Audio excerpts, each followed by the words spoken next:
បាទដើម្បីឲ្យមានភាពជឿជាក់និងទំនុកចិត្តគ្នាទៅវិញទៅមករវាងអ្នកធ្វើឬក៏អ្នកលក់គ្រឿងអលង្ការនិងអ្នកទិញគ្រឿងអលង្ការ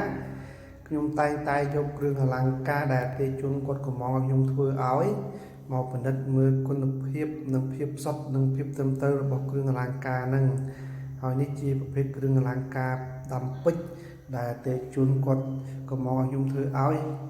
ព្រោះអតិថិជនគាត់បានទិញត្បូងនិងពេជ្រពីខ្ញុំហើយគាត់ឲ្យលុយខ្ញុំមកហើយគាត់ចាំតែយកប្រើស្រាប់ទេ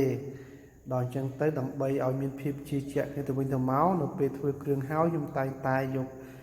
គ្រឿងអលង្ការហ្នឹងទៅពិនិត្យឲ្យអតិថិជនគាត់មើលឃើញច្បាស់ថាពិតជារបស់សុទ្ធធម្មជាតិត្រឹមត្រូវពិតប្រាកដមែនហើយអតិថិជន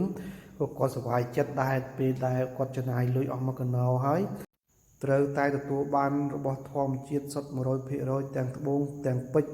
ដល់ពេលគាត់យកទៅប្រើប្រាស់គាត់មានអារម្មណ៍កក់ក្ដៅក្នុងចិត្តថារបស់គាត់នឹងជារបស់ធម្មជាតិ